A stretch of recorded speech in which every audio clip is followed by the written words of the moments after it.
Last time. What the hell is going on here? Welcome back for more 999. The water quickly filling the hallways behind him suggests that yes, he indeed was in a ship. And as he looked, a fresh wave rolled into the room he'd been in, gathering speed as it moved towards the stairs. Yeah, that's what I thought. This is a total...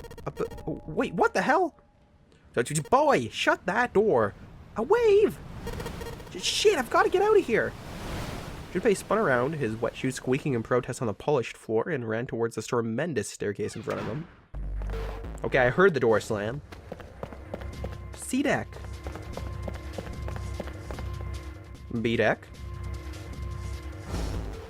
As he ran, he glanced quickly at the plates mounted on the wall, denoting the decks of the ship. He took the stairs two at a time, not entirely sure where he would find himself. Always take stairs two at a time. Just as he began to wonder where, in fact, the stairs did lead,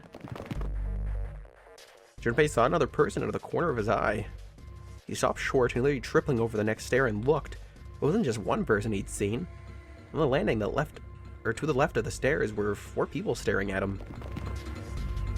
And on the right side, 3 more. All told, there were 7 of them. It looked as though they had been on their way down the stairs. They'd stopped short when they saw Junpei, their eyes wide. He'd done the same, of course, and now they stopped there staring at one another. Junpei didn't move, one foot placed awkwardly on the next step in the middle of a stride. Who were these people? That's a good question. The entire interaction lasted only a matter of seconds. The woman spoke to Junpei and time began to move again. I guess there's another one of us now. The woman was dressed, Junpei thought, rather like a dancer. Her clothes covered very little and her prestigious jewelry little more. Hey you, come on, hurry up! With no further ceremony, she ran, straight past Junpei towards the doors behind him. The sudden proximity of a woman with such striking assets left Junpei momentarily stunned. Well, he's a red-blooded male. But the others wasted no time and quickly followed the strange woman. The first past Junpei was a young man of silver hair. He threw a quick glance in Junpei's direction as he ran, muttering, one of us, huh? Following him was an older man, his face calm and without fear. Soft wrinkles spread from his eyes, and he came close enough as he passed for Junpei to see wisps of gray in his hair. His composure and shock of hair struck Junpei as rather like that of an elderly lion. Going up won't do you any good. There are 2 doors, but neither of them will open. The next to speak was a girl with pink hair and a high voice. Come on! Aren't you coming? You gotta hurry! Her small hand was wrapped around the wrist of another man. His eyes were closed, almost as though he were sleeping. His features were graceful, almost serene, and he was dressed rather elegantly for someone of his age. Something about his posture seemed very refined, and Junpei couldn't help feeling it was noble and dignified somehow. He'd certainly never seen one, but this man seemed like what Junpei had always imagined a prince would be like. That's 9 of us, then. All the cards are in hand. What does all the cards are in hand mean, he wondered. Wait, did he say 9? Oh my god, this game. Junpei opened his mouth to ask what the other men had meant, but the girl with pink hair rushed past him and they were gone. He turned just in time to see 2 more people running towards him. One of them had hair like a bird's nest, and he looked as though a stiff breeze might topple him. The other was a veritable mountain of a man. Damn right, that's one big man. The scrawny one said nothing and scuttled past Junpei as though he were running from something. Hey, what the hell are you just standing there for? Didn't you hear him? The doors on A deck are no good. We gotta check the doors on B deck. Got it? Now go! Before he had a chance to respond, the man laid a massive hand on Junpei's shoulder. With no more effort than Junpei would have used to brush aside a fly, the man shoved him out of the way. Wah! Thrown off balance by the man in recent events, it took Junpei a few steps to get his bearings. Well, yeah, that's a bit of shock.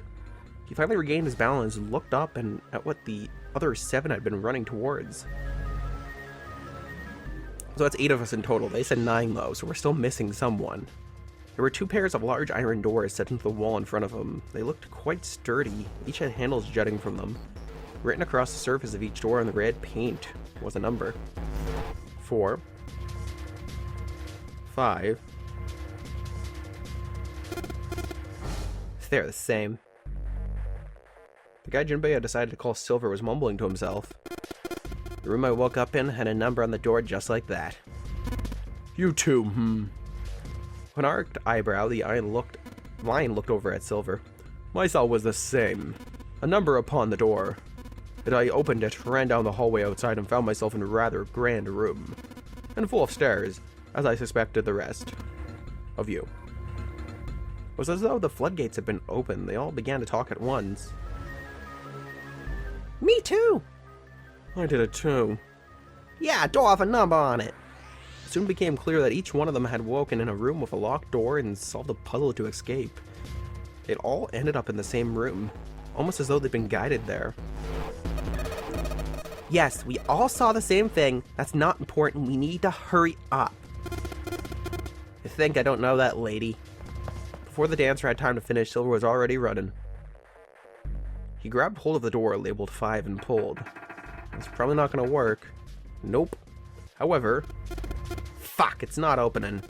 This damn thing won't even budge. Move! You're in the way, man. Mountain grabbed Silver's shoulder and tossed him aside. His path clear, he took a few steps back, then threw himself at the door. Okay, if a literal mountain of a man can't knock a door over, we're in trouble. The door shook as his body slammed into it, but showed no signs of breaking or opening. The mountain threw himself at the door again. Junpei turned towards door 4. Next to the door on the wall was a small box. It looked like the one he'd seen in his room next to the door. If it was the same, then this door was likely locked as well. Still, he had to check.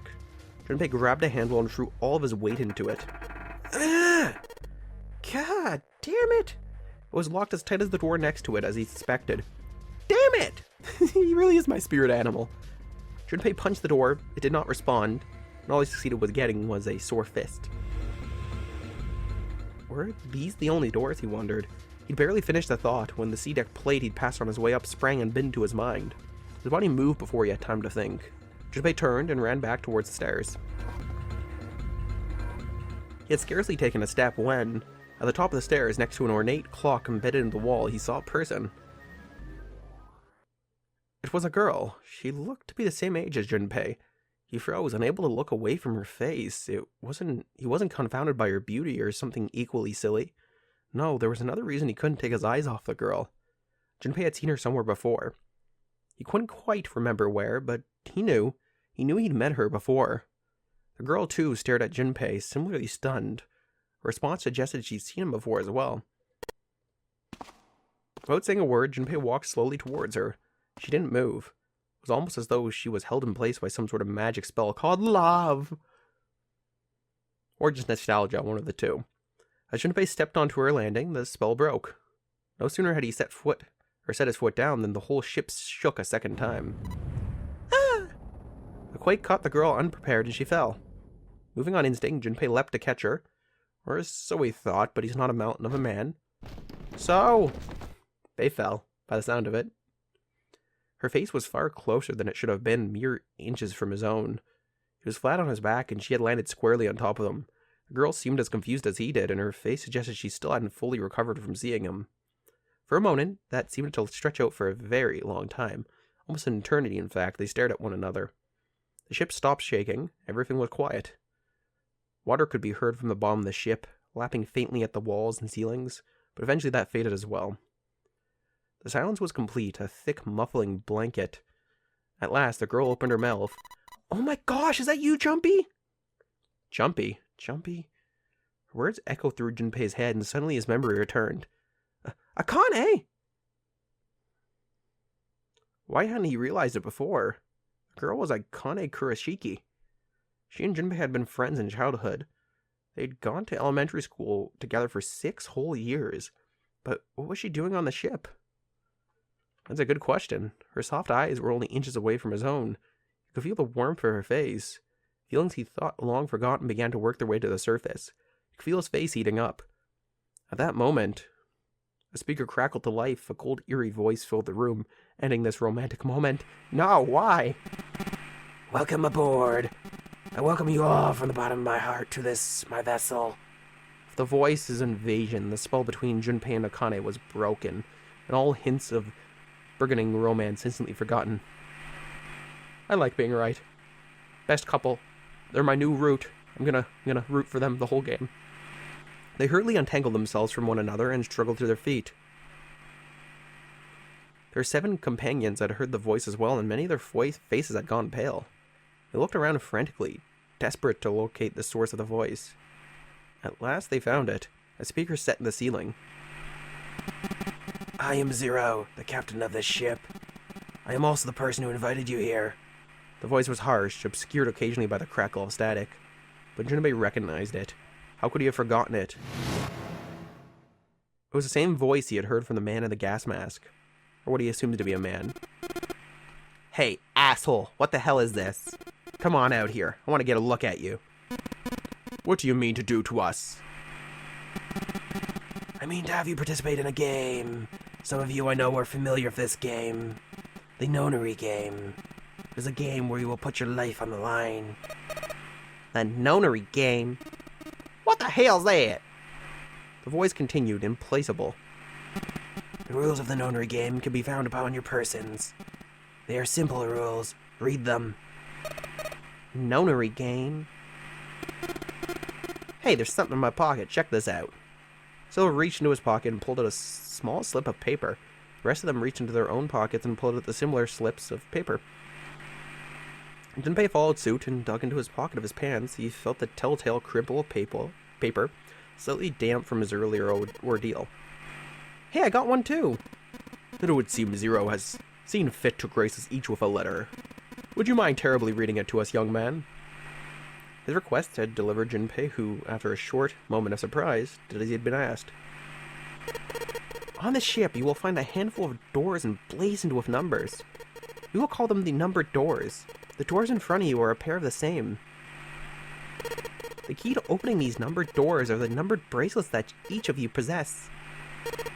Should you total the numbers on your numbered bracelets and find that the digital root of that number is equal to the number of that door, the door will open. Only those who have opened the door may pass through. There are, however, limits. Only 3 to 5 people can pass through one numbered door. All who enter must leave, and all who enter must contribute. Bracelet, Junpei figured he had to mean the bulky things on his wrist. He glanced around, and it looked like everyone else had one on as well, and had come to much the same conclusion. The purpose of this game is simple. Leave the ship alive. It is hidden, but an exit can be found. Seek a way out. Seek a door that contains a 9. Junpei had reached the end of the letter, but there was a long moment of silence, and the speaker crackled to life once more. There is one last thing I must tell you. As you have no doubt summarized, the ship has begun to sink. On April 14th, 1912, the famous ocean liner Titanic crashed into an iceberg. After remaining afloat for 2 hours and 40 minutes, it sank beneath the waters of the North Atlantic. I'll give you more time. 9 hours. That is the time you will be given to make your escape. 9 persons, 9 hours, 9 doors. God damn it, game. At least the title is very descriptive. The voice finished and the speaker went silent.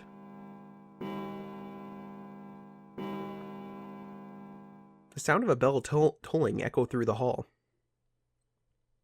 It came from the dance hall adjacent to the stairwell. It took those assembled on the stairs mere moments to trace the sound to an antique clock embedded into the wall. 7, 8, 9. The sound of the 9th bell faded away. The 10th never came. That meant the time was 9 o'clock, most likely 9 o'clock in the evening. When Junpei had peered out of the window of the cell, he saw nothing but blackness. It had to be nighttime. If that was the case, they would likely need to escape by 6 a.m. the following day.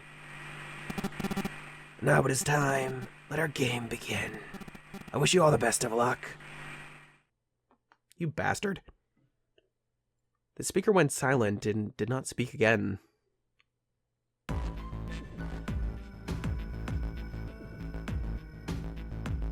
Silver yelled at the speaker with language coarse enough to embarrass a sailor. That's great. But the rest of Junpei's companions were silent, deep in thought. Junpei too was consumed by his thoughts. There was a great deal he didn't understand. Who was Zero? What was the Nonary game? Why had they chosen to make them part of it?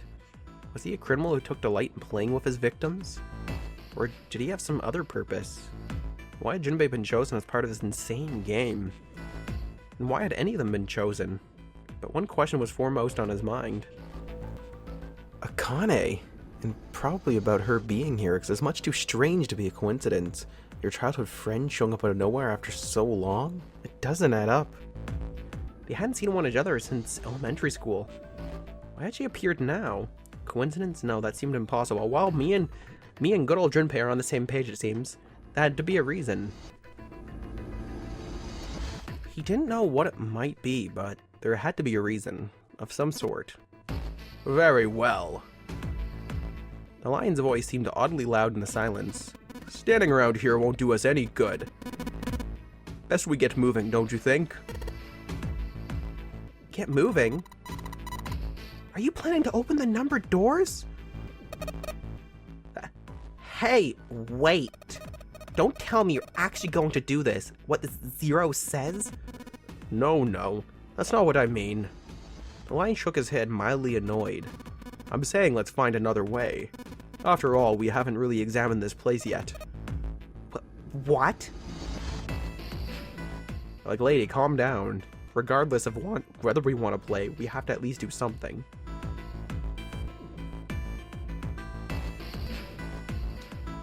There were separate investigations. All 9 people returned to where they left one another. Their separate investigations all finished. The result of all their work was nothing. They were completely sealed in. Their hard work had not gone completely to waste, however. They had learned a number of things as they scoured the parts of the ship they could reach. It seemed that they were confined to decks A through C. C deck was as far down as they would be able to go, however. The reason being, it's flooded. Okay, as for my little ordeal. The D deck was completely submerged. Strangely, however, the water had risen no higher than D deck. The flow seemed to have been stopped somehow, as evidenced by the surface of the water on D deck, which was so smooth, it was as smooth as glass. The prince knelt down and gently drew his hand across it. Perhaps this 0 fellow has used some sort of remote control to seal a watertight door lower down. He said that our time limit was 9 hours. In other words, the water won't rise for 9 hours. Then you're saying we won't sink till then? Well, that may be a little too optimistic. Point to wishful thinking. Or no point to it.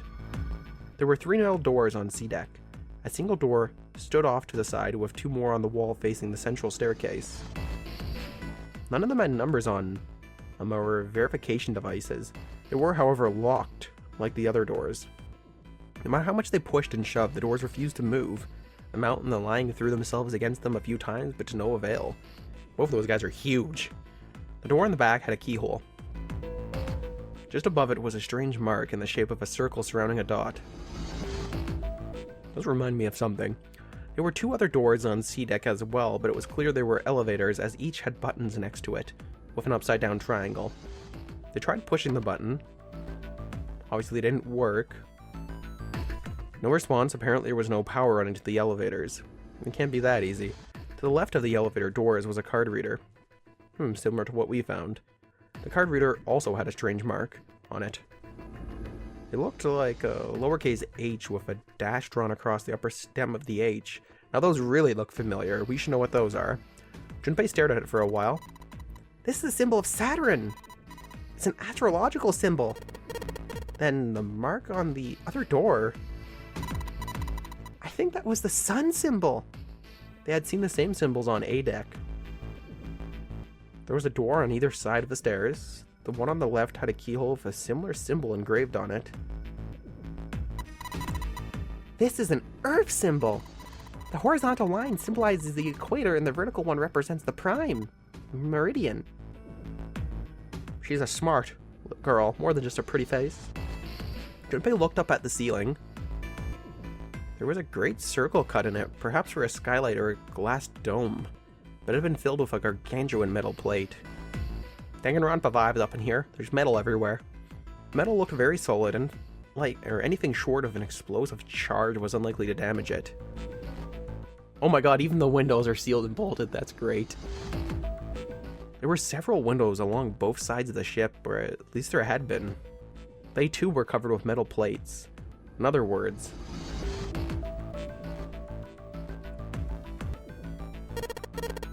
we're trapped. All the exits go nowhere. Damn it. Junpei was not happy. The girl with pink hair spoke up. Well, I'm sure they go somewhere. We just can't open them. Then the mountain spoke.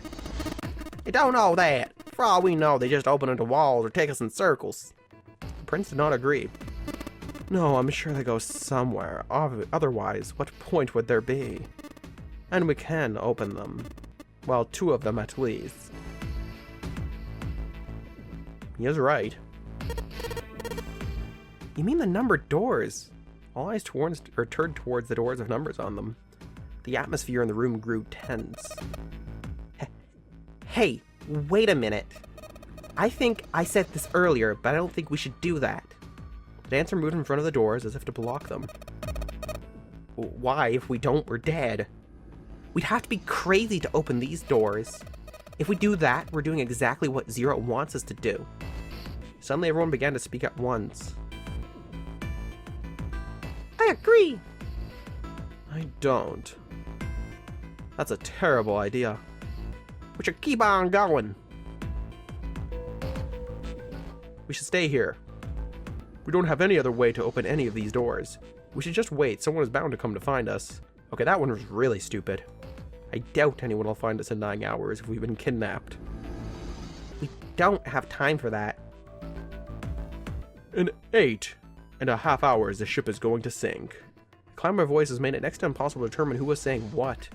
Their arguments grew more and more intense until people were shouting and screaming at one another. Junpei had remained silent, but at last he could take no more. Hey! Shut up! They fell silent. All eyes turned to Junpei. He felt each stare burning into him, but he refused to flinch. Before we try and decide where we're going to go, there's something else we ought to do. What's that? We need to exchange information. We don't know anything about each other. I want to know who you guys are and what your skill sets are. No? Okay, I think that'd be pretty important. Who you are, where you came from, and why you ended up here. Don't tell me you aren't curious too. They were silent. Some of them looked the other way, or bit their lip, or crossed their arms and stared at the ceiling. But one of them spoke up. It was Akane. I agree. I think Jumpy is right. Jumpy? Oh, I'm sorry, I'm talking about him. I just call him Jumpy. His name is Junpei. She pointed towards Junpei. We're childhood friends. We went to the same elementary school.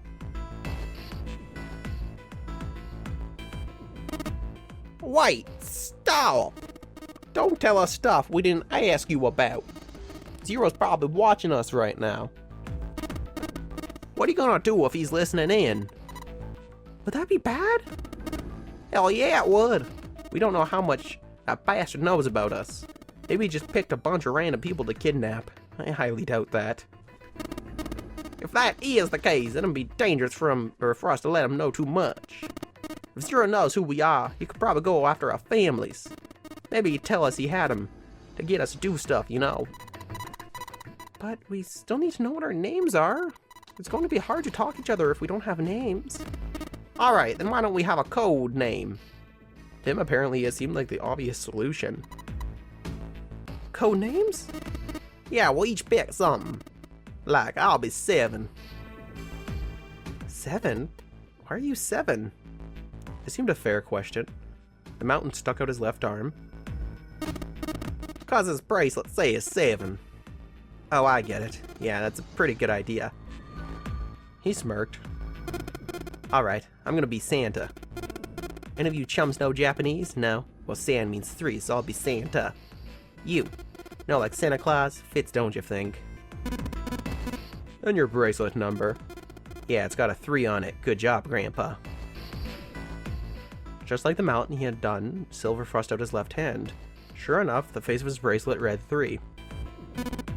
Very well then. I'll go next, shall I? My bracelet number is 1. Given that, I think Ace seems appropriate. I'll be Lotus then, as I'm sure you all know it has 8 petals, which means, of course, that my bracelet number is 8. Why can't we just go by 1, 2, 3, 4, 5, 6, 7, 8? It's easier. I would appreciate it if you would call me Snake. My bracelet number is 2. Since Ace has chosen cards and I should choose dice, Snake Eyes clearly witches. Particularly relevant given that I am blind. Wait, what? That explains why his eyes are closed. Blind, really? He'd kept his eyes closed during the entire ordeal, which has suggested something strange. But to hear it said so casually, it was something of a surprise. Everyone seemed a little nervous at the prince's proclamation, but no one seemed to know how to react to it. There was one person, however, who didn't seem to be surprised in the least. The girl with the pink hair. I want to be Clover. You know, like a 4-leaf clover. Good luck, right? Looking almost bored, she held her left hand. The face of her bracelet showed the number 4. They'd come around to Junpei. He held out his bracelet. Alright, my number is 5, so my codename is gonna be... Why have one? It's not like there's any point to it now. Oh, thanks, meanie. The dancer cut him off in mid-sentence. I mean, like, we already know your name already. You're Junpei. Oh. They all nodded. Akane stepped forward nervously. And you should all call me by my name, too. Because, I mean, it doesn't seem fair. It doesn't seem fair to Jumpy. You're thinking that it's cool for you to hide, or not cool for you to hide his name after you told us his? Akane fidgeted awkwardly. Junpei decided he had to do something. What's your bracelet number? It's 6.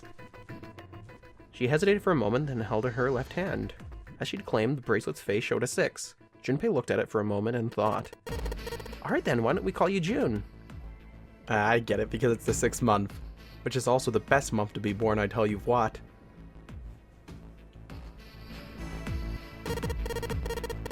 Yeah, you know, it's the 6th month of the year.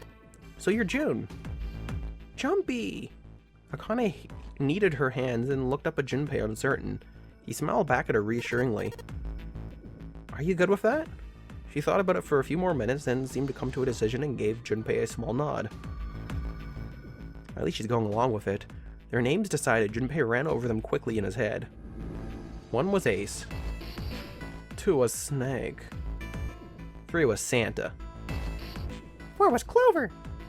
And 5 was Junpei's number. Akane was 6, and Junpei had given her the code of June. 7 was 7. And 8 was Lotus. That meant 8 of them, including Junpei, had revealed their bracelet numbers, but there was still one person left. That stick figure with the bird nest on his head. It was a man with glasses and hair like a bird's nest. He hadn't said anything since they'd met on the stairs, and he didn't look the sort of person who was inclined to conversation. His skin was pale, his breathing was heavy, and he was soaked with nervous sweat. His behavior seemed very suspicious, or perhaps simply emotionally unstable. It was difficult to tell. Whatever the case, it seemed clear that he had only a fingertip's worth of a grip on his sanity. The girl with pink hair, Clover, walked up to him slowly. She put her hands on her hips and eyed him suspiciously. What number are you? He didn't answer. His bloodshot eyes twitched from person to person, and his breath came in hot pans. Hey, I'm talking to you! The man licked his dry lips with a shaking tongue and spoke with a voice like old paper. Isn't it obvious? There are 9 people here, and you know whose numbers 1 through 8 are. I'm the only one left. So you're 9? Yeah. He extended a trembling arm. The bracelet did indeed say 9. Clover looked at it contemptuously. What's your code name? Code name? What do you want us to call you? We all made up names, you should too. I don't need one. Why not? But because I'm not going to stay here. Well, with you. He took a shuddering breath and exhaled. Clover looked at him with something very like disgust. You got some sort of plan? I do. Yeah, what's that? You sure you want to know? Yeah? Alright then, let me show you. I'm going to do this. Aye! By the time they realized what he was doing, it was too late to stop him. The man's body moved like a snake's. Oh my god, that fucking look he's giving us. In the blink of an eye, he had slid around behind her and wrapped his arm around her waist. Hey, what the hell do you think you're doing? Silver Santa leapt forward towards Clover and the ninth man. It was halfway there when... Oh, stay back! Suddenly the man's hand dove into his pocket. I'm gonna fucking stab her if you come close! It came out with a knife. Alright, Meisters, well that's where we'll end it for today. A little suspense stint today, I guess.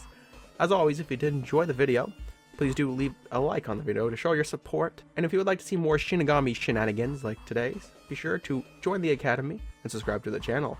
Friends and Meisters, as always, peaced out. And next time we'll see what the fuck this man's up to!